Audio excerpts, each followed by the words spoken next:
वल्लज़ीना ला यशहदून अज़्ज़ूर, और अल्लाह के खास बंदे वो हैं जो किसी गुनाह के काम में, किसी गलत काम में शामिल नहीं हो। नए साल की रात आ रही है, 31 दिसंबर की रात आ रही है। बड़े बड़े शहरों में बड़े बड़े होटल बुक हो जाएंगे, नाचने गाने वालियां महंगे महंगे अमाउंट के ऊपर उनको हायर किया जाएगा, कई कई हजार का पास और टिकट लगाया जाएगा, और होटलों में महंगे महंगे टिकट दे करके नाच गाना देखने और शराब पीने जाने वालों में मेरे प्यारे साथियों एक बड़ी तादाद में मुसलमान नौजवान और लड़के लड़कियां भी शामिल होते हैं। मेरे भाइयों, बात कड़वी है मगर मैं सच्ची बात कहता हूं। ज्यादा दूर न जाइए, आप अपने गांव में निकल जाइए, खेतों और खलियानों पे जाके देखिए, गंगा के किनारे जाके जरा देखिए सूरज के डूबने का मंजर, जरा किसी नदी और पहाड़ के करीब जाके देखिए। क्रिसमस का त्योहार आया, ईसाई मजहब के लोग मना रहे थे कि उनका मजहब है, लेकिन हमारी शरीयत क्या कहती है कि अल्लाह ताला का कोई बेटा नहीं है। लम यलिद व लम यूलद, न तो वो किसी का बेटा है न उसका कोई बेटा है। और उसके खास बंदे तहज्जुद की नमाज पढ़ते हैं, रात रात भर जागते हैं, लेकिन फिर भी अल्लाह से दुआएं करते हैं कि ऐ परवरदिगार, तू जहन्नम के अजाब से हमको बचा ले। इन्ना अज़ाबहा काना गरामा, जहन्नम का अजाब तो चिमट जाने वाला है, जहन्नम का अजाब तो चिपक जाने वाला है, जहन्नम का अजाब तो छोड़ने वाला नहीं है, जहन्नम की अजाब तो जान छोड़ने वाला। दिल्ली की जामा मस्जिद में अभी मेरे पास वीडियो आया, वहां इंस्टाग्राम की रील बन रही है, लड़का लड़की प्यार मोहब्बत की रील बना रहे। कहां? अल्लाह के घर में, जामा मस्जिद में। मैंने वीडियो देखा, मेरा खून खौल गया। आपके सामने मैं जिस मौजू पर कुछ बातें रखना चाहता हूं, उस मौजू का ताल्लुक कुरान करीम के 19वें पारे में सूरह फुरकान के आखिर में अल्लाह तबारक व तआला ने अपने कुछ स्पेशल और खास बंदों की कुछ खूबियां बयान। मैं चाहता हूं कि अल्लाह ताला के स्पेशल और विशेष और खास बंदों की जो सिफात अल्लाह ताला ने बयान की है, उन्हीं सिफात को आपके सामने बयान करके उनको थोड़ा सा समझा करके मैं आपसे इजाजत लेता हूं। कुरान करीम का 19वां पारा, सूरह फुरकान की आयतें हैं, कुरान पढ़ा जा रहा है, बड़े गौर से सुनिए। व इबादुर रहमानिल्लज़ीना यमशूना अलल अर्दि हौना व इज़ा खातबहुमुल जाहिलूना क़ालू सलामा।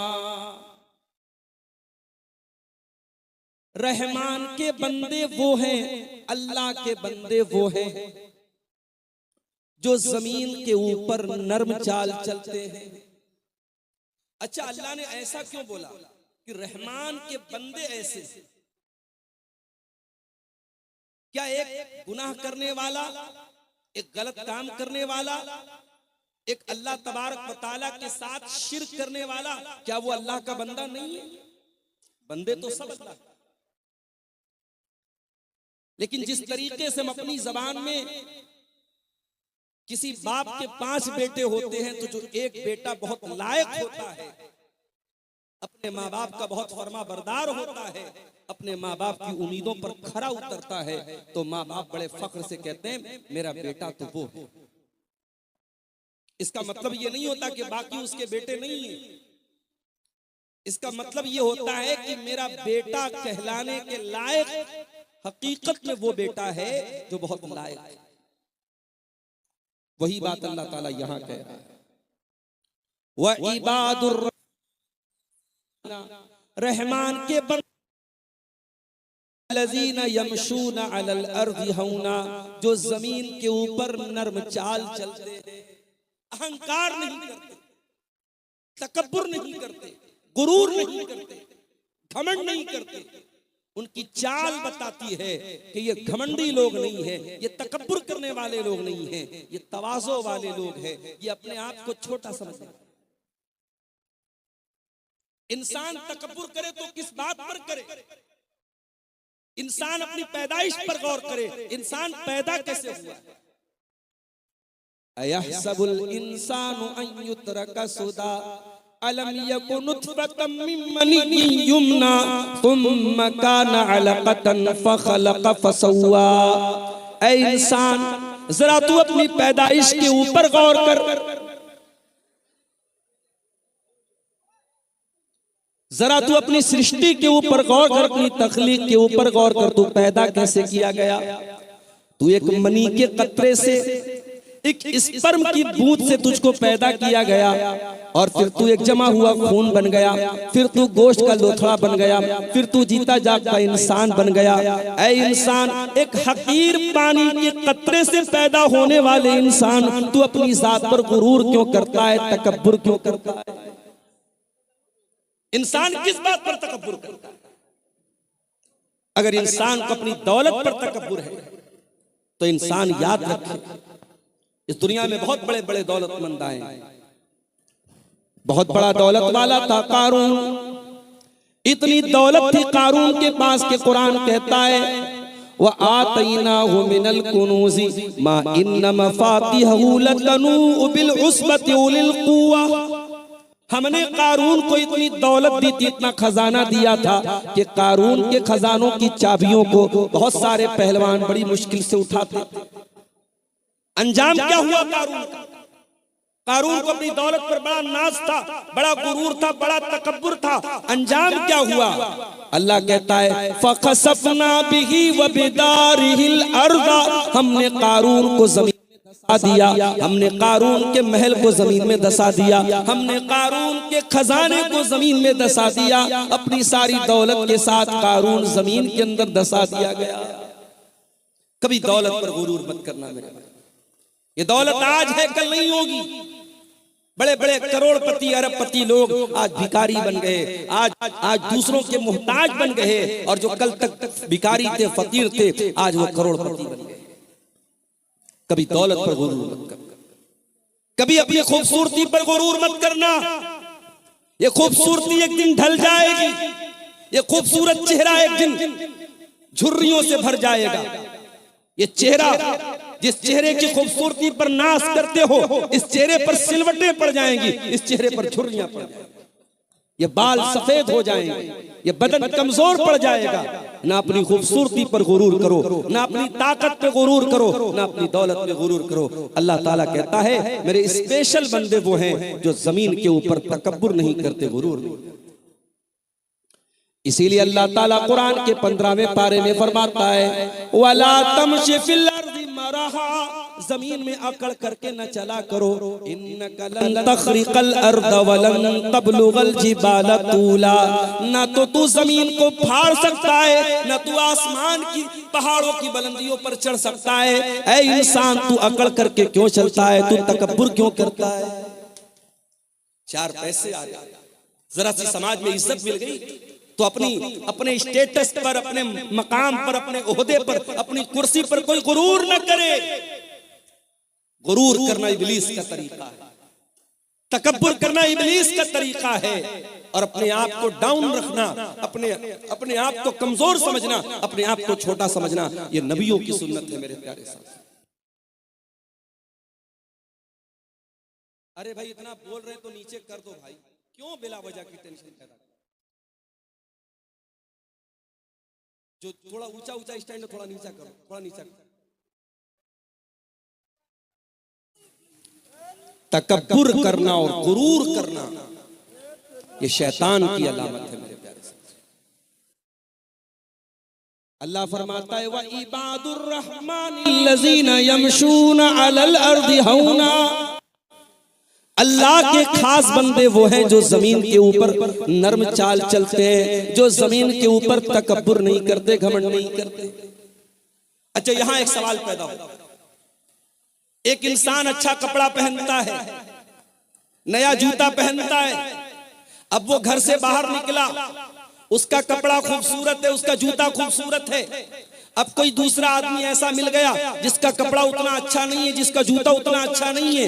अब जाहिर है एक नेचुरल बात है, एक प्राकृतिक बात है, कुदरती बात है। जब आप अपने से कमजोर इंसान को देखेंगे, अपने से कमतर इंसान को देखेंगे, आपका कपड़ा कीमती है, आपका जूता कीमती है, तो आपके दिल और दिमाग में कहीं ये बात आ सकती है कि मैं इससे अच्छा हूं, मैं इससे खूबसूरत हूं, मैं इससे बेहतर हूं। तो क्या ऐसी थिंकिंग का पैदा होना, ऐसे विचार का दिमाग में आना, ऐसी सोच का दिमाग में आना, क्या यह भी तकब्बुर है?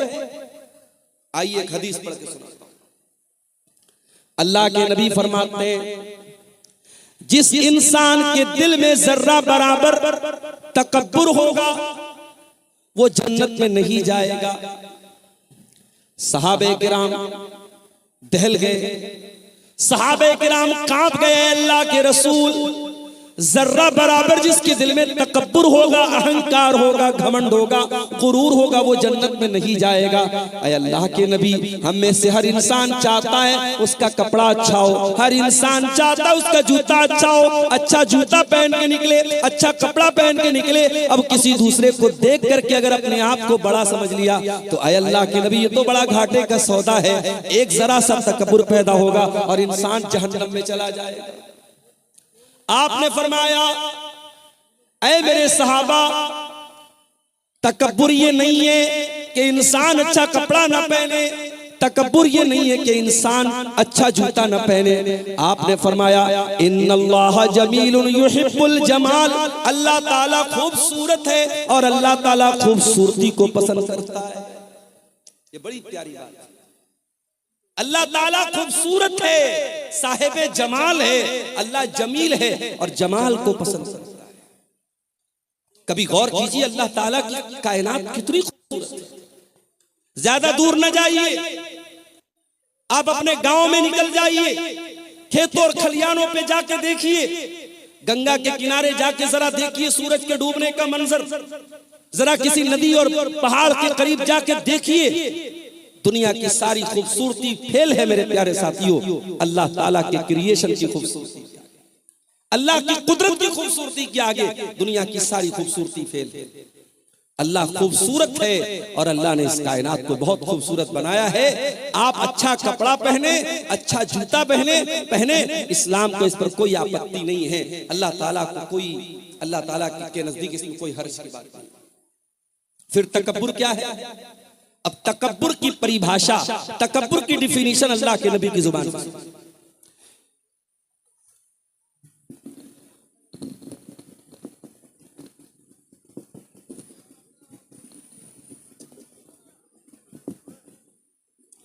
अल्लाह के प्यारे नबी ने फरमाया, अल किब्रु बत्रुल हक़्क़ि व गम्तुन नास, तकब्बुर ये है कि तुम हक बात को कबूल न करो, सच्चाई को कबूल न करो। तुम्हारे सामने सच्चाई पेश की जाए, हक बात पेश की जाए और फिर भी तुम हक बात को कबूल न करो, ये तकब्बुर है। वह गम्तुन नास, और तुम लोगों को हकीर समझो, लोगों को अपने से छोटा समझो, लोगों को के ऊपर अपने आप को ऊंचा समझो, सुपीरियर समझो, ये तकब्बुर है और इस तकब्बुर को अल्लाह माफ नहीं करेगा। तो रहमान के बंदे जब जमीन पर चलते हैं तो नरम चलते हैं, ये उनकी पहली पहचान। दूसरी पहचान, व इज़ा खातबहुमुल जाहिलून क़ालू सलामा,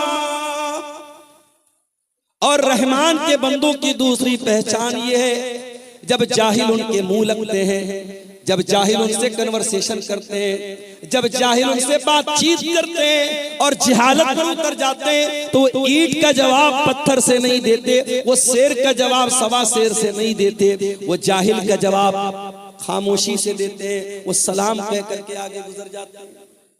भाई हमारा मिजाज क्या है? हमारा मिजाज तो यही है कि हम किसी से कम थोड़ी, उसने हमें कैसे बोल दिया, उसने हमें कैसे उल्टा सीधा बोल दिया, हम तो ईंट का जवाब पत्थर से देंगे, हम तो शेर का जवाब सवा शेर से देंगे। नहीं, अल्लाह कह रहा है कि मेरे स्पेशल बंदे ऐसे नहीं। वइज़ा खातबहुमुल जाहिलून क़ालू सलामा, वो जाहिल का जवाब जिहालत से नहीं देते, वो गलत का जवाब गलत से नहीं देते। हमारी अक्सर लड़ाई क्यों होती है? हमारी रिश्तेदारियों में जो फूट पड़ती है, जो दुश्मनी होती है, क्यों होती है? उसने मुझे बोल दिया, उसने मुझे ऐसा कह दिया, उसने मेरे साथ ऐसा कर दिया, उसने अपनी लड़की की शादी में मुझको नहीं बुलाया, उसने अपने यहाँ दावत में नहीं बुलाया, हम भी नहीं बुलाए। यही तो होता है। अल्लाह के नबी के पास एक आदमी आया, उसने कहा अल्लाह के नबी, मेरे कुछ रिश्तेदार हैं, मैं उनके साथ अच्छा सलूक करता हूं, वह युसीऊना इलैया, वो मेरे साथ बुरा सलूक करते हैं। ऐ अल्लाह के नबी, मैं उनके साथ अच्छा मामला करता हूं, वो मेरे साथ जहालत का मामला करते हैं।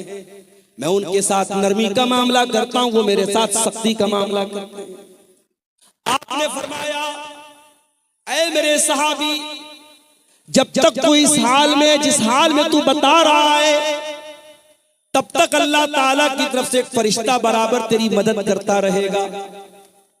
और जब तक तू ऐसा काम कर रहा है, तू अपने उन रिश्तेदारों के मुंह में जहन्नम की राख भर रहा है, जहन्नम की आग भर रहा है, क्योंकि वो तेरे नरमी के मुकाबले में सख्ती करके और तेरे एहसान के बदले बदसलूकी करके वो जहन्नम के हकदार बन रहे हैं, लेकिन तू जन्नत में अपना ठिकाना बना रहा है।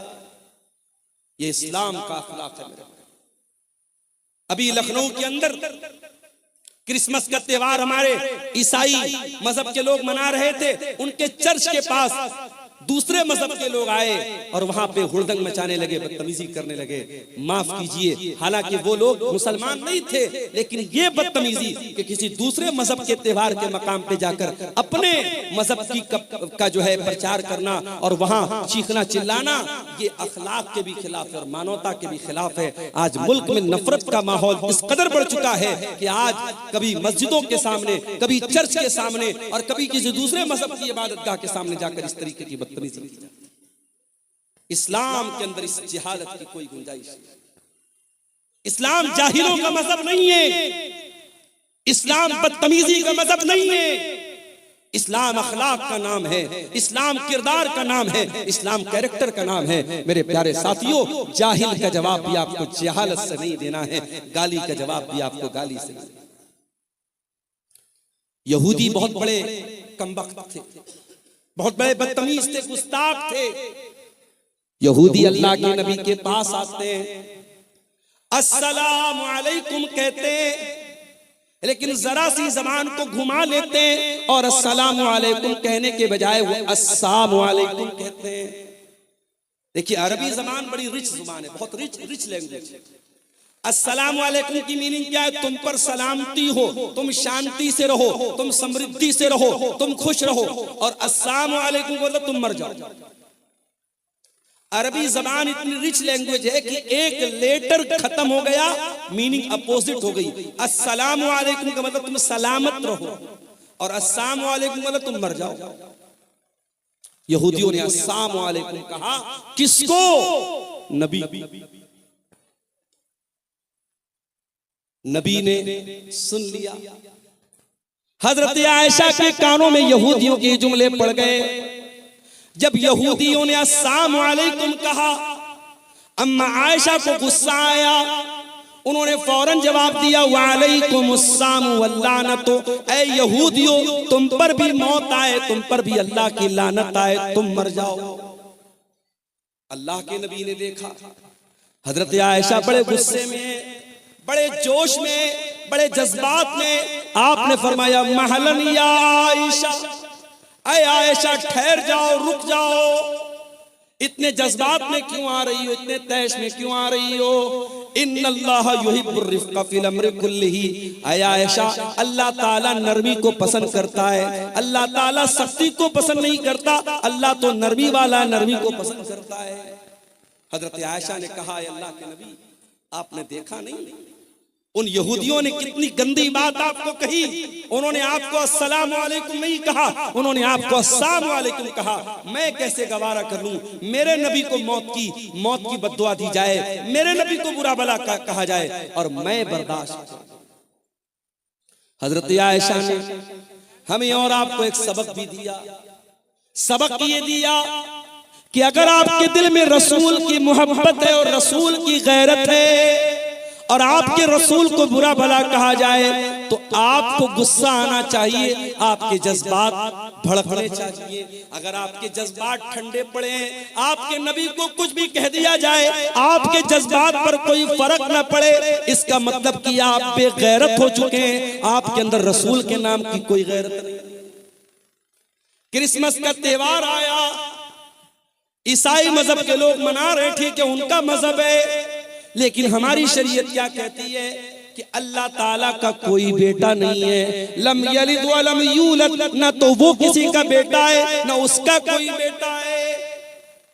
क्रिसमस मनाने वाला तो ये अकीदा रखता है कि आज के दिन अल्लाह ताला का बेटा पैदा हुआ है, नऊजुबिल्लाह। और मुसलमान बेचारा अपने आप को सेकुलर साबित करने के लिए और अपने आप को मानवतावादी साबित करने के लिए ये क्रिसमस की मुबारकबाद देता है और उसमें शामिल होता है।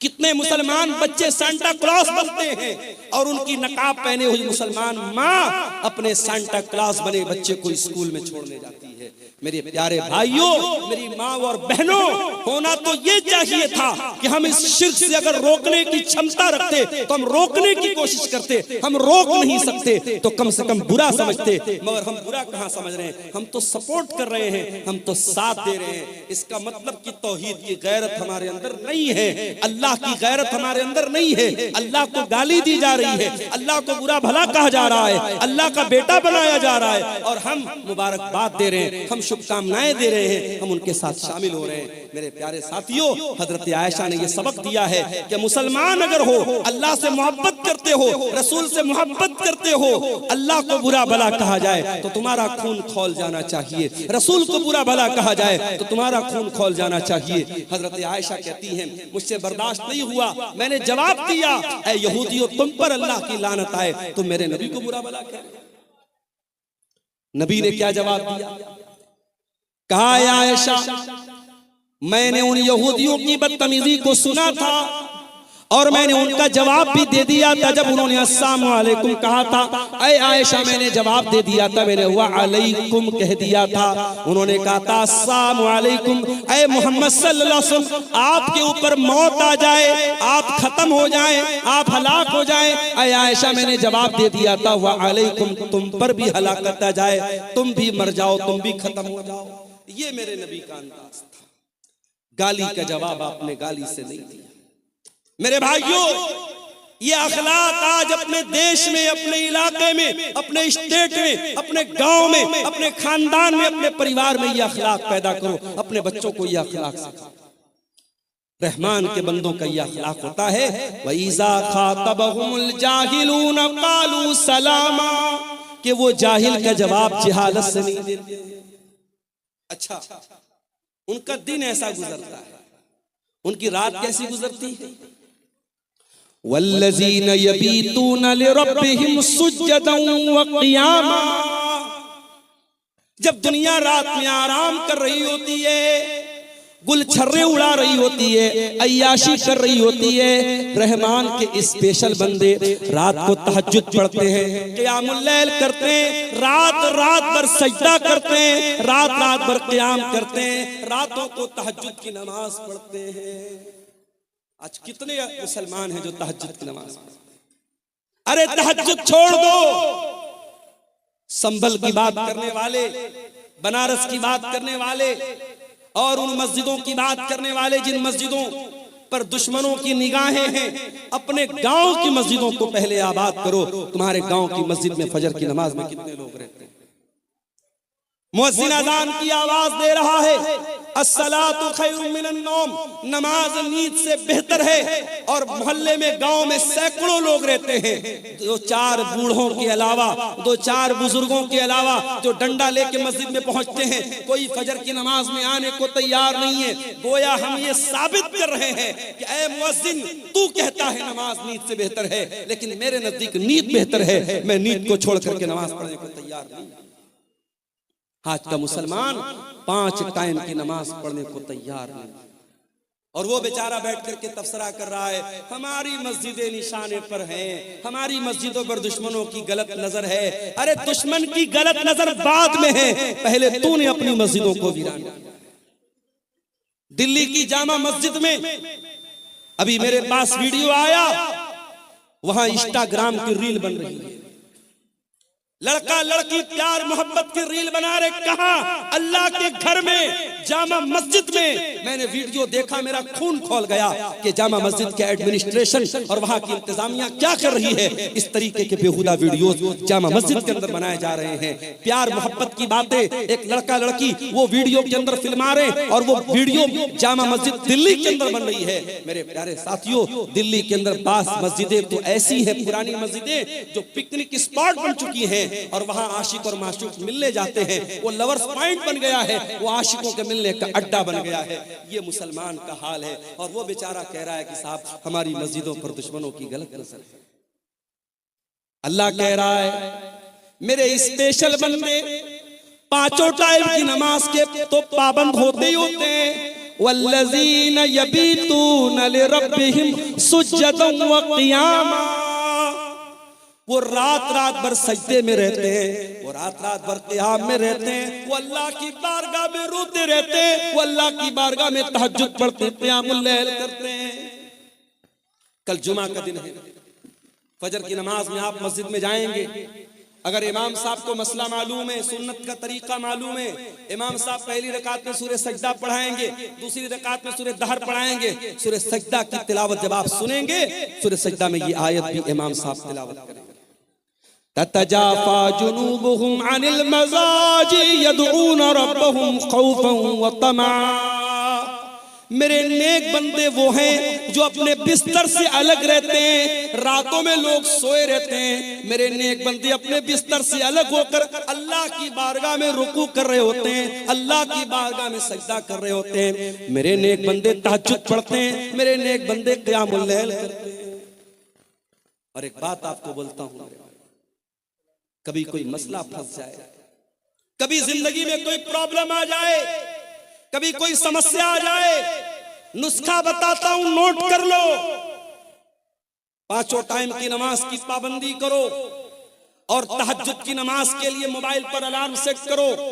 फजर की अजान 5 बजे हो रही है, रात में 3 बजे उठो और वजू करके 8 रकात तहज्जुद की नमाज पढ़ो, मैक्सिमम 8 रकात। अगर 8 रकात पढ़ने की ताकत नहीं तो 6 भी पढ़ सकते हो, 6 की ताकत नहीं तो 4 भी पढ़ सकते हो, 4 की ताकत नहीं तो 2 भी पढ़ सकते हो। मिनिमम 2 रकात, मैक्सिमम 8 रकात तहज्जुद की नमाज पढ़ो। और उसके बाद अल्लाह के सामने अपनी झोली फैला दो।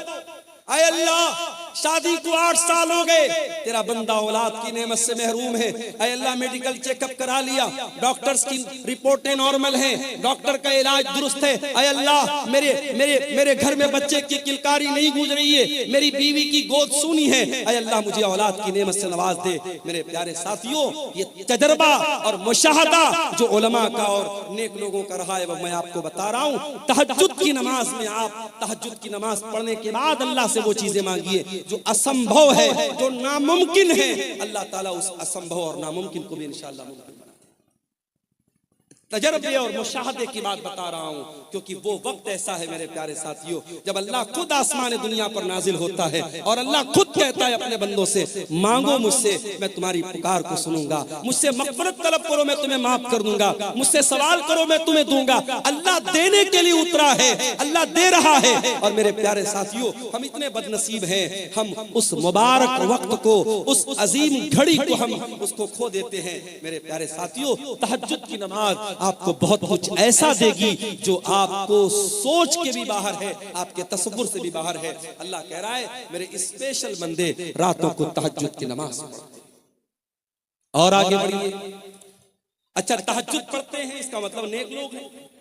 अब जब नेक लोग हैं तो उनको तो अपने आप पर एक खुशी होनी चाहिए कि साहब हम तो तहज्जुद पढ़ने वाले हैं, जन्नत तो हमारे बाप की होगी, जन्नत में तो हमारा रिजर्वेशन हो गया। नहीं, तहज्जुद पढ़ने के बावजूद अल्लाह के अजाब से डरते रहते।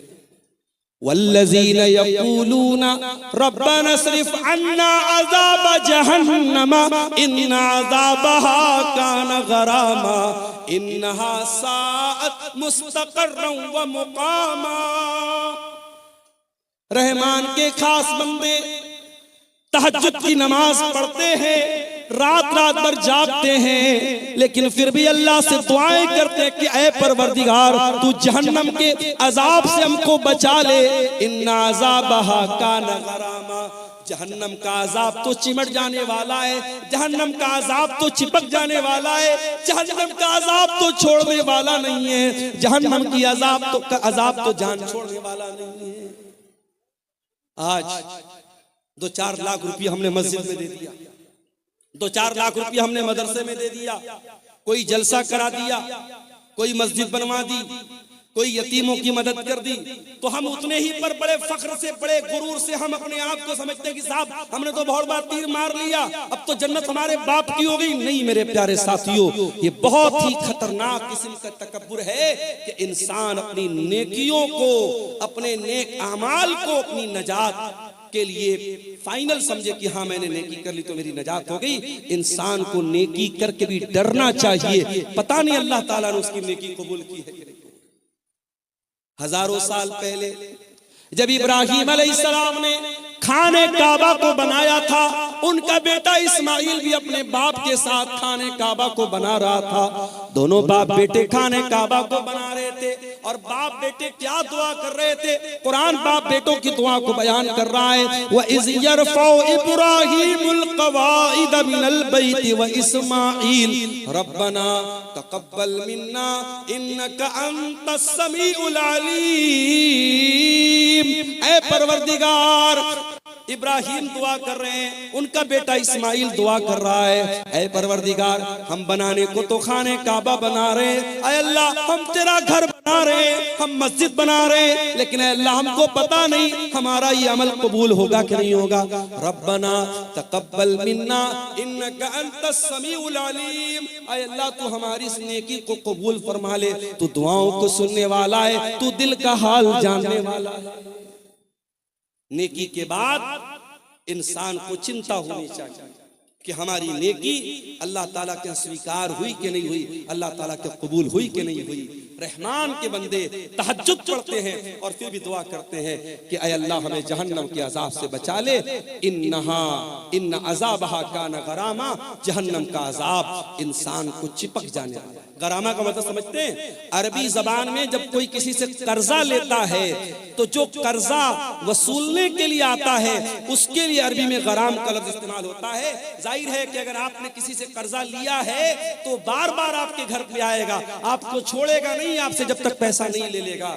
जहन्नम का अजाब भी गरामा है, जहन्नम का अजाब छोड़ने वाला नहीं है, जहन्नम का अजाब चिपक जाने वाला है, चिमट जाने वाला। अल्लाह ताला हम सबकी हिफाजत फरमाए। इन्नहा साअत मुस्तक़र्रन व मुक़ामा, जहन्नम बड़ा ही बुरी जगह है, बड़ा ही बुरा ठिकाना है। और आगे बढ़िए, रहमान के बंदों का अखलाक आपने देख लिया, रहमान के बंदों की नमाज आपने देख ली, रहमान के बंदों की दुआ आपने देख ली। अब थोड़ा सा और आगे बढ़िए, अल्लाह फरमाता है वल्लज़ीना इज़ा अनफ़क़ू लम युसरिफ़ू व लम यक़तुरू व काना बैन ज़ालिका क़वामा।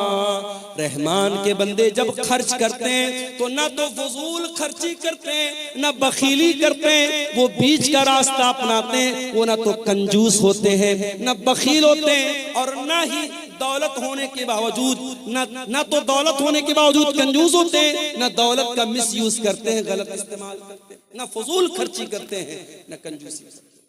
हमारे समाज में दोनों तरीके के लोग मौजूद हैं। बाज लोग इतने बड़े कंजूस हैं, बहुत पैसा है, लेकिन ढंग का कपड़ा भी नहीं पहनते। बीवी बेचारी तरसती रहती है कि अरे मुझे फला कपड़ा दिला दो, फला साड़ी दिला दो, फला सूट दिला दो, इसके बाद बहुत पैसा है, मगर नीयत इतनी खराब है, बीवी बेचारी वो रोती रहती है और ये बीवी कभी हक अदा नहीं। बच्चे तरस जाते हैं अच्छा खाना खाने के लिए, ये कंजूस अपनी दौलत को सजा सजा के रखता है, जमीनें खरीदता है, जायदाद खरीदता है। मेरे प्यारे साथियों, ये जमीनें, ये जायदादें आपके मरने के बाद ये दूसरों के हाथ लग जाएंगी। जब तक आप जिंदा हैं, अगर अल्लाह ताला पैसा दे रहा है अपने शरीर पर भी खर्च करो, अपने जिस्म के ऊपर भी खर्च करो, अच्छा खाओ, अच्छा पहनो, बच्चों को अच्छा खिलाओ, अगर मौका मिले थोड़ा दुनिया भी घूमो, थोड़ा तफरी भी करो, थोड़ा अच्छी जगहों पर अपने बाल बच्चों को लेके जाओ। अगर अल्लाह ने दौलत दी है तो उम्रा भी कर लो, हज भी कर लो। मेरे प्यारे साथियों, ये जिंदगी कितने दिन साथ देगी हम नहीं जानते। हम नहीं जानते हैं कब कौन सी बीमारी आ जाए, हार्ट अटैक आ जाए और कब इंसान मर जाए, हम नहीं जानते मेरे प्यारे साथी। अभी 4-5 दिन पहले बनारस में मैं बाइक पर जा रहा था। बनारस में वो टैक्सी चलती है, बाइक वाली टैक्सी, उस पर मैं जा रहा था। एक गैर मुस्लिम नौजवान था, बाइक चला रहा था। मेरी आदत है बाइक पर बैठता हूँ जब इस तरीके की बाइक पर, तो पूछता हूँ जो चलाने वाला होता है कि भाई क्या नाम है, कहाँ के रहने वाले हो। तो उसने बताया बनारस के करीब का वो रहने वाला था। वो उसके खुशिये में, उसके पेशाब के मकाम पे जो खुशियतैन होते हैं, जो टेस्टिकल्स होते हैं, उसमें उसको कैंसर हो गया। सोचिए 20-25 बरस का नौजवान, टेस्टिकल्स में कैंसर हो गया है और वो बेचारा इलाज कराने के लिए बनारस आया था और अपने माँ बाप का अकेला बेटा था, घर में कोई कमाने वाला नहीं था। वो बेचारा कैंसर के मर्ज से जो दो चार था और वो बनारस में बाइक चला करके अपना इलाज का खर्चा निकालने की कोशिश कर रहा है। उसकी हालत देख करके मेरे भाइयों मुझे बड़ा तरस आया और मैं सोचने लगा कि सोचो ये इंसान जो इस कदर खतरनाक बीमारी में मुब्तला है, ये भी बेचारा बाइक चला रहा है सिर्फ इसलिए ताकि 4 पैसे आ जाएं और मेरे इलाज की में आसानी हो जाए। दुनिया में मेरे प्यारे साथियों इस तरीके के बहुत सारे लोग भरे पड़े हैं। कौन सी बीमारी, कौन सा एक्सीडेंट, कौन सा हादसा आ जाए और जिंदगी खत्म कर दे हम नहीं जानते। जब तक जिंदगी है, तंदुरुस्ती है, उसका सही इस्तेमाल करो। दौलत है, उसका सही इस्तेमाल करो। कंजूस भी मत बनो, बखील भी मत बनो। बीवी का हक अदा करो, बच्चों का हक अदा करो। अच्छा खाओ, अच्छा पहनो, अच्छे मकान में रहो, अल्लाह की नेमतों का फायदा उठाओ। और इसका यह मतलब भी नहीं है कि आपकी इस्तिताअत 10,000 का मोबाइल लेने की है लेकिन आप लोन पर और EMI पर आप लाख रुपए का आईफोन ले रहे हैं। ताकत 10,000 का मोबाइल लेने की है मगर लोन पर और EMI पर आप क्या ले रहे हैं? 1 लाख रुपए का आईफोन ले रहे हैं। ये मेरे प्यारे साथियों, जितनी बड़ी चादर हो इंसान को पैर उतना ही फैलाना चाहिए। न फजूल खर्ची करना इस्लाम में सही है, न बखीली करना इस्लाम में सही है। आज जलसा होता है, सोशल मीडिया पर जलसों के बारे में कितनी बातें होती हैं। खासतौर से सीमांचल के जलसों के बारे में लोग बोलते हैं बड़ी फजूल खर्ची होती है। कभी कोई इस पर क्यों नहीं चर्चा करता? ठीक है, जलसों में जो खराबियां हैं उसको हमें दूर करना चाहिए, इस पर भी तो चर्चा होनी चाहिए कि सीमांचल नहीं पूरे इंडिया में मुसलमान शादियों में कितना पैसा पानी की तरह बहाता है। उत्तर प्रदेश की 2 शादियां अभी हाल ही में करंट में मेरे सामने आई। सिद्धार्थनगर में शादी हुई, मुसलमान लड़का बारातियों पर पैसा लुटा रहा है और 20 लाख रुपया उसने बारातियों पर नोटों की गड्डियां उसने उड़ा दी। 20 लाख रुपया उसने पानी की तरह बहा दिया। मेरठ में एक शादी हुई और दुल्हे को ससुराल से 2.5 करोड़ रुपए मिलते हैं और दुल्हा अपनी साली को घड़ी पहनाने का जो तोहफा देता है, जिसको घड़ी की पहनाई बोलते हैं, वो तकरीबन 11 लाख रुपए देता है। मौलवी साहब को निकाह पढ़ाने का 11 लाख रुपया दिया जाता है। क्या ये इसराफ नहीं है? क्या ये फजूल खर्ची नहीं है? अपने नाम के लिए, अपनी शोहरत के लिए, अपने आप को प्रसिद्ध करने के लिए और मशहूर करने के लिए आज मुसलमान पैसा पानी की तरफ बहाता है। मेरे प्यारे साथियों, अल्लाह क्या इसका भी हिसाब देना पड़ेगा। पैसा कहां से आया और पैसा कहां खर्च किया। आप ये कह करके पल्ला नहीं झाड़ सकते मेरा पैसा था, मेरी मर्जी थी, मैं जहां चाहे खर्च करूं। नहीं, अल्लाह आपसे पूछेगा ये पैसा हमने तुझे दिया था, ये दौलत हमने तुझे दी थी, तुझे बताना पड़ेगा ये तूने पैसा कहां से आया और ये पैसा तूने कहां खर्च किया। वल्लज़ीना इज़ा अनफ़क़ू लम युस्रिफ़ू व लम यक़्तुरू व कान बैन ज़ालिका क़वामा। रहमान के खास बंदे जब पैसा खर्च करते हैं, जब दौलत खर्च करते हैं, ना फजूल खर्ची करते हैं, ना बखीली करते हैं, व कान बैन ज़ालिका क़वामा, वो बीच का रास्ता अपनाते हैं। और आगे वल्लज़ीना ला यदऊना मअल्लाहि इलाहन आखर वला यक़्तुलूना अन-नफ्सल्लती हर्रमल्लाहु इल्ला बिल हक़्क़ि वला यज़नून। और रहमान के खास बंदे 3 बड़े-बड़े पापों से अपने आप को बचाते हैं। 3 महापाप है इस्लाम में, 3 बड़े-बड़े गुनाह है इस्लाम की नजर में। सुन लीजिए इसको। वल्लज़ीना ला यदऊना मअल्लाहि इलाहन आखर, रहमान के खास बंदे अल्लाह के साथ किसी को शरीक नहीं करते, वो शिरक नहीं करते। उनका हाथ अगर उठता है अल्लाह के सामने उठता है, वो सजदा करते हैं तो अल्लाह की बारगाह में सजदा करते हैं। वो किसी कब्र पे सजदा नहीं करते, किसी मजार पे सजदा नहीं करते, किसी पत्थर के बुत के आगे सजदा नहीं करते। वो लाल काले पीले धागों को मुश्किल कुशा नहीं समझते। आप क्या बोलिए, इसी कटिहार के इलाके में मैंने देखा अहले हदीस का घर है, शेरशाबादी का घर है, और घर में उसने क्या लगाया है, दुकान और मकान की खैर बरकत के। उस पे क्या लिखा हुआ है, कुछ गिनतियां लिखी हुई हैं, कुछ गिनतियां लिखी हुई हैं, और ये अकीदा रखा गया कि ये मेरे मकान में लगा रहेगा तो मेरे मकान में बरकत आएगी। ये उल्टी सीधी गिनती लिखने से तेरे मकान में बरकत नहीं आएगी। मकान में बरकत तेरे अमल से आएगी, तेरे ईमान से आएगी, तेरे कुरान पढ़ने से आएगी। कुरान की आयतों को तू लटका दे या गिनतियों को लटका दे, उससे तेरे घर में बरकत नहीं आएगी। मेरे भाइयों, बात कड़वी है मगर मैं सच्ची बात कहता हूं। आज हम अहले हदीसों को भी अपने अकीदे पर मेहनत करने की जरूरत है। आज हमारे जलसों में तौहीद पर तकरीरें बंद हो गई, अखलाक की बातें हो रही हैं, नमाज की बातें हो रही हैं, शराब से रोका जा रहा है, ज़िना से रोका जा रहा है। मगर दुनिया का सबसे बड़ा पाप क्या है, दुनिया का सबसे बड़ा गुनाह क्या है, शिर्क करना। आज कितनी मुसलमान लड़कियां हैं कॉलेजों में पढ़ रही हैं, हिंदू सहेली के साथ वो पढ़ रही है, उसका कोई त्योहार आया, उसने एक बच्ची महिला पिंडाल में रो रही है, किनकी बच्ची है उसको ले जाइए। किसी गैर मुस्लिम का त्योहार आया, मुसलमान लड़की स्कूल और कॉलेज में पढ़ रही है, उसके त्योहार में बाकायदा शामिल होती है और उसके मजहबी इबादत में शामिल होती है। मैं ये मसला बता दूं आपको, आपके गांव का कोई गैर मुस्लिम पड़ोसी है, कोई गैर मुस्लिम भाई है, उसके साथ मेल जोल रखना, उसके साथ प्यार मोहब्बत करना, उसके साथ अच्छा सलूक करना, उसके सुख दुख में काम आना, मैं बिल्कुल मना नहीं कर रहा हूं, इस्लाम तो इसका हुक्म देता है। मगर हाँ, जब मसला ईमान का आ जाए, जब मसला अकीदा का आ जाए, वहां कोई कॉम्प्रोमाइज नहीं करता। किसी गैर मुस्लिम के मजहबी इबादत में आपको शामिल नहीं होना है। इबादत अगर होगी तो अल्लाह की होगी, ये उसूल है, ये उसूल है कुरान का। कुल या अय्युहल काफिरून ला आबुदु मा ताबुदून, ऐ नबी आप कह दीजिए कि ऐ काफिरों, जिसकी इबादत मैं करता हूं उसकी तुम नहीं करते, जिसकी तुम करते हो मैं नहीं। तो रहमान के खास बंदे शिर्क नहीं करते। सबसे बड़ा पाप क्या है, अल्लाह के बराबर किसी को बना देना, अल्लाह के बराबर किसी को दर्जा देना। आप तो सीमांचल के इलाके में रहते, यहां तो कम ये चीजें आपको मिलेंगी। आप जरा सा उत्तर प्रदेश में आइए, जरा कलकत्ता चले जाइए, जरा आप मालदा साइड में, बारसोई साइड में आप चले जाइए, आपको जगह जगह शिर्क के अड्डे मिल जाएंगे। मुसलमान किस किस चीज के आगे सर झुका रहा है आप यकीन नहीं कर सकते।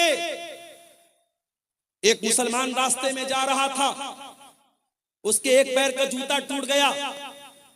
अब एक पैर का जूता पहन के तो वो चल नहीं सकता था, उसने मारे गुस्से में अपने जूते को एक पेड़ के ऊपर फेंक दिया। एक साल के बाद जब वो मुसलमान उस जगह से गुजरा, देखा कि पूरे पेड़ पर ढेर सारे जूते पड़े हैं। उसने किसी से पूछा, भाई इस पेड़ पर इतने सारे जूते कहां से आए? कहा कि नहीं मालूम, बस कोई आदमी यहां से गुजरा था, देखा कि इस पेड़ पर एक जूता पड़ा है, तो लोगों ने आपस में ये धारणा बना ली, अकीदा बना लिया कि इस पेड़ के ऊपर जूता लटकाने से बिगड़ी बन जाएगी, मुसीबत दूर हो जाएगी, मन्नत पूरी हो जाएगी। अब जूते पर जूता, जूते पर जूता लटकाया। ये मुसलमान का अकीदा है। मुसलमानों के अकीदे में इतना बिगाड़ है मेरे प्यारे साथियों, कहीं बिल्ली की कब्र है, कहीं घोड़े का मजार है, कहीं पागल बाबा का मजार है, और वहां जाकर मुसलमान सर झुका रहा है। अल्लाह कह रहा है मेरे खास बंदे अल्लाह के साथ शिर्क नहीं करते। वल्लज़ीना ला यदऊना मा अल्लाहि इलाहन आखर, मेरे स्पेशल बंदे अल्लाह के साथ शिर्क। दूसरा गुनाह, वला यक़्तुलून अन्नफ्सल्लती हर्रमल्लाहु इल्ला बिलहक़्क़ि, और अल्लाह के खास बंदे किसी निर्दोष की हत्या नहीं करते, किसी बेकसूर को कत्ल, किसी इनोसेंट पर्सन का मर्डर नहीं करते, किसी बेकसूर की हत्या नहीं। इस्लाम किसी बेकसूर की हत्या करने की इजाजत नहीं देता। अभी एक वाक़या आया, एक मुसलमान अपने आप को सो कॉल्ड मुसलमान कहने वाले इंसान ने गाड़ी के जरिए कई लोगों को कुचल दिया और पता लगा कि वो आदमी पहले सऊदी में रहता था। सऊदी हुकूमत ने साफ बयान दे दिया उस इंसान का हमसे कोई ताल्लुक नहीं है, और वैसे भी वो मुसलमान नहीं था, मुल्हिद इंसान था, दीन बेजार इंसान था। मेरे प्यारे साथियों, कोई मुसलमान इस तरीके की हरकत अगर करे, किसी बेकसूर की हत्या करे, किसी निर्दोष को मार दे, तो कान खोल करके सुन लो, इस्लाम का उससे कोई संबंध नहीं है। इस्लाम बेकसूरों की जान लेने की शिक्षा नहीं देता है। इस्लाम के नजदीक बहुत बड़ा क्राइम है, बहुत बड़ा गुनाह है किसी की जान लेना। हाँ, इस्लाम में 3 ऐसे मकामात हैं जहां किसी की जान ली जा सकती है, ये भी याद रखो। इस्लाम में 3 लोगों को कत्ल किया जा सकता है।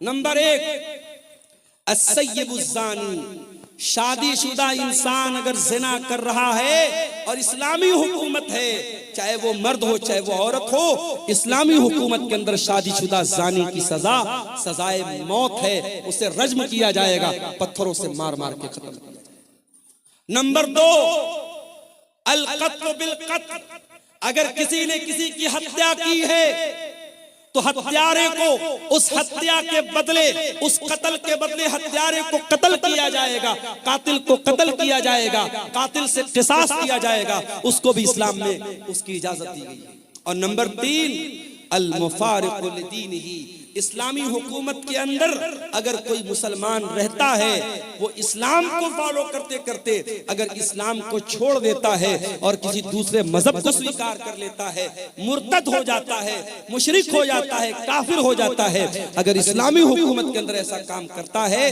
तो इस्लाम में मुर्तद की सजाए मौत है।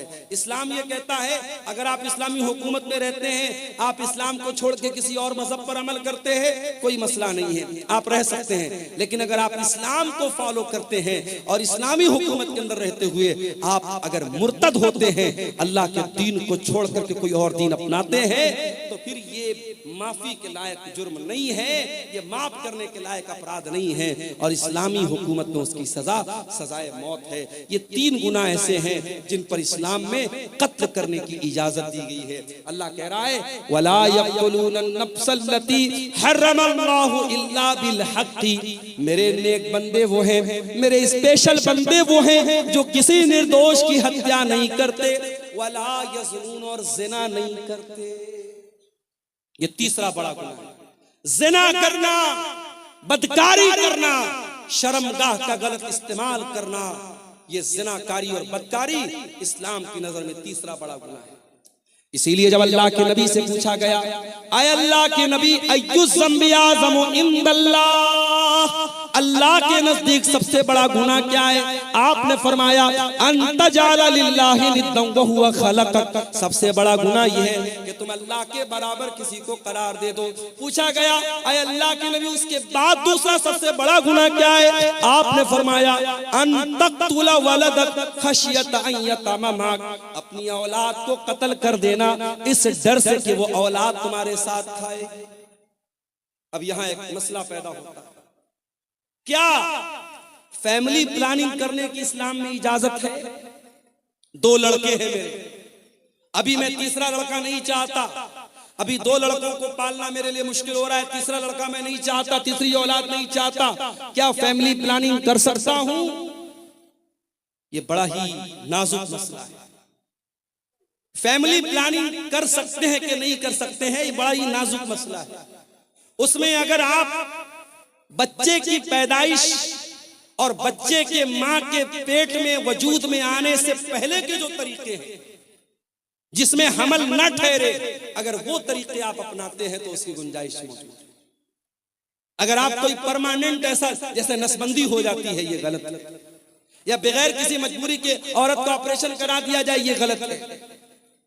अगर वक्ती तौर पर और आरजी तौर पर अगर हमल न ठहरे, इसके लिए कोई तदबीर अपनाई जाए, उसकी गुंजाइश तो मौजूद है। मगर एक बार अगर प्रेगनेंसी वजूद में आ गई, हमल वजूद में आ गया, अब उसके बाद उसको डिस्ट्रॉय करना, उसको एबॉर्शन करना, उसको खत्म करना मां के पेट में, मेरे प्यारे साथियों, ये औलाद का कत्ल है और ये उस जान का कत्ल है, और इसका हिसाब आपको देना। हाँ, अगर कभी ऐसा हो गया कि हमल ठहर गया और औरत की सेहत और उसकी तंदुरुस्ती इस लायक नहीं है कि वो बच्चे को जन्म दे, क्या है ये? चांदी की का पायल किसी अल्लाह की बंदी ने, किसी हमारी बहन ने ये दिया है। इस मस्जिद का चंदा है, मदरसे का, ईदगाह की ईदगाह के लिए, अच्छा ईदगाह के लिए दिया है। अल्लाह ताला इस बहन के इस चंदे को कबूल फरमाए। तो मेरे भाइयों, अगर प्रेगनेंसी ठहर गई है, उसके बाद जब तक बहुत ही क्रिटिकल केस ना हो और डॉक्टर्स का इस बात पर इत्तेफाक ना हो कि अगर ये हमल ठहरा और बच्चा हुआ, माँ की जान को खतरा हो जाएगा, उस अवस्था में, उस सिचुएशन में तो इजाजत दी जा सकती है। नॉर्मल हालात में अगर हमल ठहरा है, उसको कोई खत्म करता है तो ये भी औलाद का कत्ल है। अल्लाह के नबी फरमाते हैं दूसरा बड़ा गुनाह क्या है? औलाद को कत्ल कर देना, इस डर से कि वो आपके साथ है। और खबरदार, कोई ये ना सोचे अपनी औलाद को हम खिलाते हैं, नहीं। मैंने अपनी जिंदगी में तजर्बा देखा है।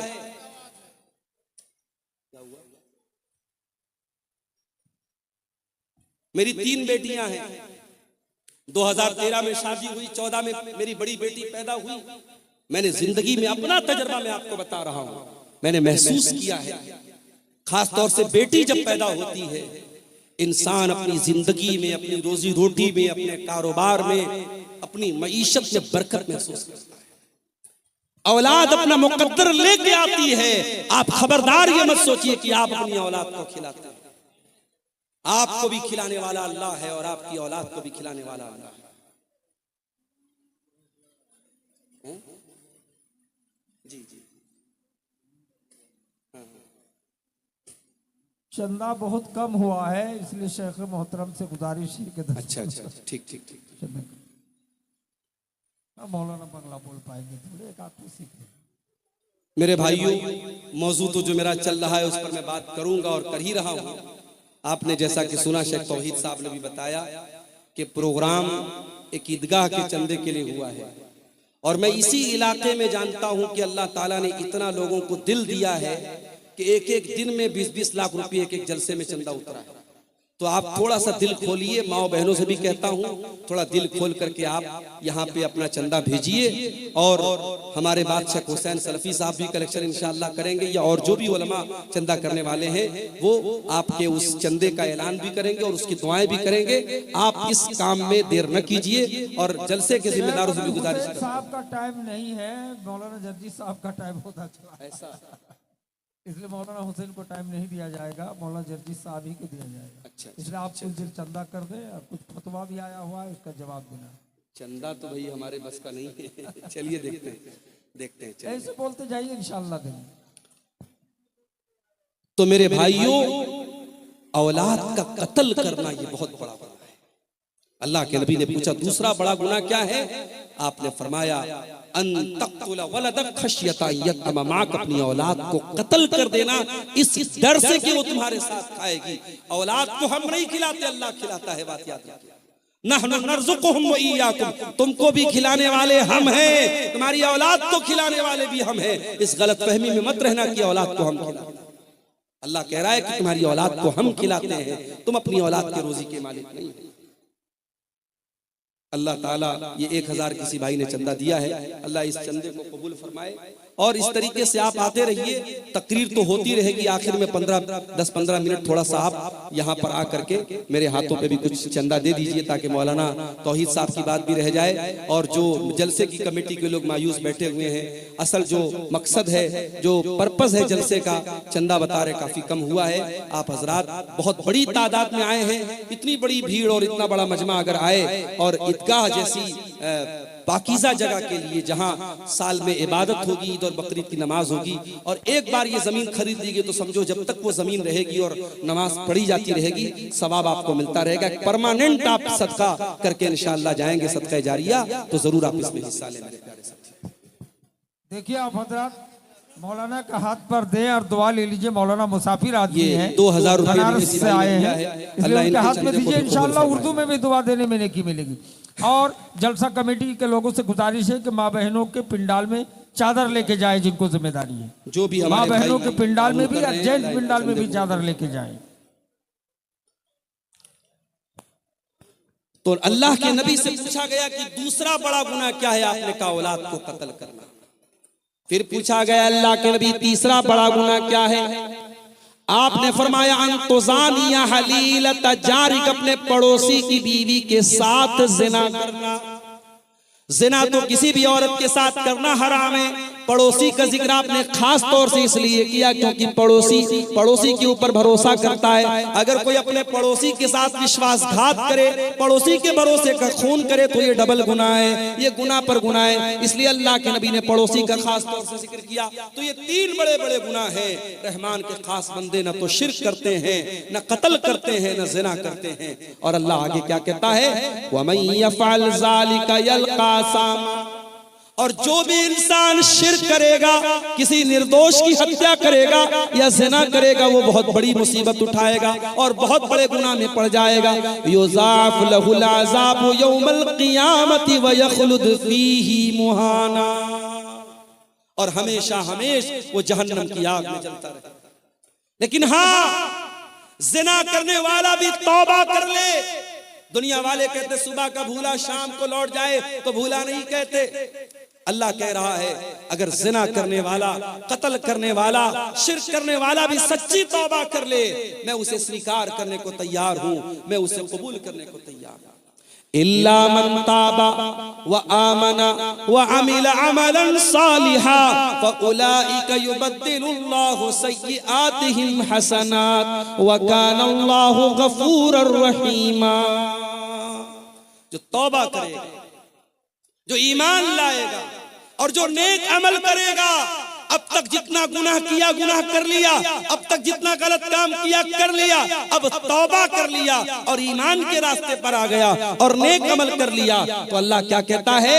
हम ऐसे लोगों के गुनाहों को नेकी में बदल देंगे। अब तक जितने क्राइम किए, जितने गुनाह किए, जितने पाप किए, हम उनके पापों को, उनके गुनाहों को माफ कर देंगे और उसको ट्रांसफर कर देंगे नेकियों में। मेरे प्यारे साथियों, तौबा का एक तरीका ये भी है, इंसान नमाजें पढ़े, सदका खैरात करे, अल्लाह की राह में अपनी दौलत और अपने माल को खर्च करे। अगर आपको ये महसूस होता है हाँ मुझसे जिंदगी में कुछ गुनाह हुए हैं, तो तौबा का तरीका एक ये भी है कि आप जिस तरीके से आज के इस प्रोग्राम में आपको मौका मिल रहा है कि आप ईदगाह की जमीन के लिए एक सदका जारिया आप दें, आप यहाँ पे आए और अपना चंदा जरूर लिखवाएं और दें, ताकि अल्लाह ताला आपकी तौबा को कबूल करे। जो तौबा करेगा और नेक अमल करेगा और ईमान के रास्ते पर चलेगा, अल्लाह कह रहा है उसके गुनाहों को हम नेकियों में बदल देंगे।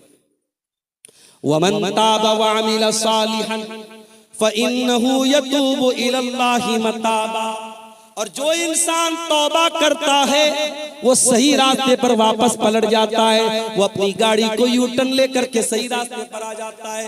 आपको कटिहार से मोहना चाँद पुराना था, सही रास्ते पर आप चल रहे थे, अचानक गूगल मैप के चक्कर में गलत रास्ते पर चले। आजकल गूगल मैप बहुत रास्ता गड़बड़ बता देता है। अभी उत्तर प्रदेश में गूगल मैप के चक्कर में एक पुल कोई बन रहा था, अभी आधा अधूरा पुल बना था, उस पर 4 व्हीलर लेकर के एक नौजवान चला गया और पुल पर से उसकी गाड़ी गिर पड़ी और नौजवान बेचारा इंतकाल कर गया, अल्लाह को प्यारा हो गया। तो आप गूगल मैप के चक्कर में गलत रास्ते पर जब चले गए, रास्ते में एक आदमी जा रहा था, जलसे में जा रहा था, उसने कहा भाई साहब कहाँ जा रहे हैं? आपने कहा मोहना चाँदपुर जा रहा हूँ। तो उसने आपको बताया कि नहीं, अब अपनी गाड़ी को मोड़ दीजिए, आप यू टर्न ले लीजिए। तो तौबा भी यू टर्न है मेरे प्यारे साथियों। जब आप तौबा करते हैं, जब आपने गुनाह का काम किया, हमने कोई गलत काम किया, उस वक्त तक हम गलत ट्रैक पर चल रहे थे, गलत रास्ते पर चल रहे थे, जैसे ही हमने तौबा कर लिया, अल्लाह कह रहा है फइन्नहु यतूबु इलल्लाहि मताबा, हम अल्लाह के रास्ते की तरफ लौट के चल जाए। उसके बाद फरमाया ये 3 लोगों ने 500-500 रुपए का ताउन इस ईदगाह की जमीन के लिए दिया है। अल्लाह तबारक व तआला इनके इस चंदे को भी कबूल फरमाए, और जो भी भाई अभी सोच विचार में पड़े हैं, अल्लाह उनको तौफीक दे के वो आए और अपनी अपनी हैसियत और कैपेसिटी के एतबार से जरूर इस कार्य खैर में हिस्सा लेकर के जाए। मैं बात कर रहा हूँ कुरान के 19वें पारे की सूरह फुरकान की आयतों को आपके सामने पढ़ रहा हूँ, और रहमान के विशेष बंदों और खास बंदों की कुछ क्वालिटीज। अच्छा, कुछ है मालूम इसका क्या है? अच्छा, दुकानदारों ने दिया, माशाअल्लाह। ये झोले में कुछ रकम आई है, अब ये इसको लोग इनके बताएंगे कितनी रकम है। ये हमारे सड़क के जो दुकानदार भाई हैं उन लोगों ने इसको आपस में कलेक्शन करके दिया है। अल्लाह ताला उनके देखिए साइड से सब आके चंदा दीजिए, मौलाना के हाथ से मुसाफा कीजिए। जरूरी नहीं है कि कोई लाख 2 लाख रुपए चंदा दे तभी चंदा होता है। मस्जिदें बनती हैं, ईदगाह की जमीन खरीदी जाती है। मैंने देखा है कोई ऐसा भी अल्लाह का बंदा होता है जिसकी 100 रुपए की ताकत है, वो 100 रुपया बड़े कलेजे से लाके देता है, बड़े दिल के जज्बे के साथ लाके देता है। और एक इंसान 1 लाख रुपया देता है, करोड़पति आदमी 1 लाख रुपया देता है, मगर दिल की तकलीफ के साथ देता है। अल्लाह के यहाँ उस करोड़पति का दिया हुआ 1 लाख रुपये का चंदा वो 19 पड़ जाता है, और वो 100 रुपये का चंदा उस गरीब इंसान का अल्लाह के उसका मकाम ज्यादा बुलंद हो जाता है। इसलिए मेरे प्यारे साथियों, ये न समझना कि हम तो कोई छोटा मोटा हम क्यों अमाउंट देने जाएं। आप जो भी हो रहा है, यहाँ स्टेज पर लोग बैठ करके चंदा का कलेक्शन कर रहे हैं, आप आइए। मुझे मुनासिब नहीं लग रहा है, मौजू के बीच में बार बार डिस्टरबेंस भी हो रहा है, लेकिन मैं चाहता हूँ कि जलसे वालों की बात भी रह जाए। आप आकर के जरूर इस ईदगाह में अपना ताउन कीजिए। हमारी जलसा कमेटी के लोग भी चादर लेके जा रहे हैं, और खवातीन में भी, महिला पिंडाल में भी मैं गुजारिश करता हूँ कमेटी के लोगों से वहाँ 2-4 औरतों को सौंप दीजिए, और चादर में आप लोग जो ताउन कर सकते हैं करें। मुझे मुनासिब नहीं लग रहा है बीच में बार बार मौजू को, टॉपिक को छोड़ करके चंदे की बात करना। मैं अपने मौजू को खत्म करके इंशाअल्लाह इस कुर्सी से उठूंगा। रहमान के खास बंदों की हम पहचान बता रहे हैं आपको, उनकी विशेषताएं बता रहे हैं, उनकी खूबियां बता रहे हैं। अल्लाह ने कहा रहमान के खास बंदे शिर्क नहीं करते, जिना नहीं करते, कत्ल नहीं करते। और आगे वल्लज़ीना ला यशहदून अज़्ज़ूर, और अल्लाह के खास बंदे वो हैं जो किसी गुनाह के काम में, किसी गलत काम में शामिल नहीं होते। नए साल की रात आ रही है, 31 दिसंबर की रात आ रही है। बड़े बड़े शहरों में बड़े बड़े होटल बुक हो जाएंगे, नाचने गाने वालियां महंगे महंगे अमाउंट के ऊपर उनको हायर किया जाएगा, कई हजार का पास और टिकट लगाया जाएगा, और होटलों में महंगे महंगे टिकट दे करके नाच गाना देखने और शराब पीने जाने वालों में मेरे प्यारे साथियों एक बड़ी तादाद में मुसलमान नौजवान और लड़के लड़कियां भी शामिल होते हैं। कुरान क्या कहता है? वल्लज़ीना ला यशहदून अज़्ज़ूर, अल्लाह के खास बंदे झूठी गवाही नहीं देते और किसी गलत काम में शामिल नहीं होते। व इज़ा मर्रू बिल्लग़्वी मर्रू किरामा, और जब वो किसी लग़्व चीज के पास से गुजरते हैं तो शराफत से गुजर जाते हैं। आप मार्केट में जा रहे हैं, आप रेलवे स्टेशन के पास जा रहे हैं, आप एयरपोर्ट के पास से जा रहे हैं, और कोई लग़्व चीज, कोई नामुनासिब चीज आपकी नजरों के सामने से आई, तो आप अगर उसको देखने लगते हैं या उस गलत काम में आप इन्वॉल्व हो जाते हैं, अल्लाह ताला हम सब की हिफाजत फरमाए। मेरे प्यारे साथियों, रब्बुल आलमीन अगर आप किसी लग़्व चीज के पास से गुजरते हैं तो कुरान क्या कहता है मेरे स्पेशल बंदे? वइज़ा मर्रू बिल्लग़्वी मर्रू किरामा, शराफत के साथ वहां से गुजर जाते हैं। उसके बाद फरमाया वइज़ा ज़ुक्किरू बिआयाति रब्बिहिम लम यखिर्रू अलैहा सुम्मन व उमयाना, वल्लज़ीना इज़ा ज़ुक्किरू बिआयाति रब्बिहिम, और रहमान के खास बंदों की एक पहचान ये भी है, जब उनके सामने कुरान पढ़ा जाए, जब उनके सामने उनके रब की आयतें पढ़ी जाए, वो अंधे और बहरे बन करके, वो गूंगे और बहरे बन करके नहीं गिर पड़ते। जलसा हो रहा है, तकरीर हो रही है, आप एक कान से सुन करके दूसरे कान से उड़ा रहे हैं, न कुरान की आयतों पर गौर हो रहा है, न मुकर्रिर की आलिम की बातों पर गौर हो रहा है, न अमल हो रहा है। तो याद रखिए मेरे प्यारे साथियों, अल्लाह के नेक बंदों का ये तरीका नहीं है। अल्लाह के नेक बंदे क्या करते हैं? वो गौर करते हैं, वो बातों को कैच करते हैं, वो समझने की कोशिश करते हैं, वो अमल करते हैं। वल्लज़ीना इज़ा ज़ुक्किरू बिआयाति रब्बिहिम, रहमान के खास बंदों के सामने जब उनके परवरदिगार की आयतें पढ़ी जाती हैं, लम यखिर्रू अलैहा सुम्मन व उमयाना, वो अंधे और बहरे बन करके नहीं गिर पड़ते। देखिए ये बच्ची रो रही है, एक बच्ची रो रही है। ये बच्ची को स्टेज पर है, ले जाइए भाई। किनकी बच्ची है, कैसी माँ है, कितनी छोटी बच्ची को छोड़कर कहाँ है? स्टेज में आके ले जाइए, छोटी सी बच्ची है, दिखाइए वो स्क्रीन पर। एक बच्चा बैसा गोविंदपुर का अबुल कलाम बाप का नाम बता रहा है, स्टेज में पहले से बहुत देर से रो रहा है, ले जाइए।